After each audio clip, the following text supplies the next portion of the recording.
Alright, okay. Go! Go. Ready. Ready.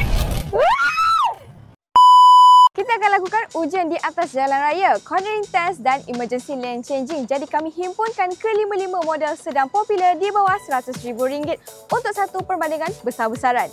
Ini dia Protek S70 akan berlawan dengan Honda City, Toyota Vios, Nissan Almera dan MG5. Bila ambil seleku laju, Protek S70 tunjuk kestabilan yang mengagumkan. Chassis dia rasa kukuh, body roll sangat minimum dan steering berat tu bagi rasa yakin.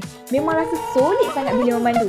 Kami buat test dengan secawan air pun masih stabil. Untuk Honda City dan Toyota Vios, dua-dua ni bagi rasa pemanduan yang ringan dan tangkas. Honda City cepat respon bila pusing steering, manakala Vios lembut tapi selesa. Cuma bila masuk seleku panjang ada sedikit olengan. But masih terkawal, cuma kurang rasa berat macam S70. MG5 dan Nissan Almera pula lebih kepada keselesaan. MG5 sesuai untuk pemanduan santai, steering dia ringan dan mudah dikawal. Almera pula cepat bertindak bila tukar lorong tapi rasa lebih ringan berbanding S70.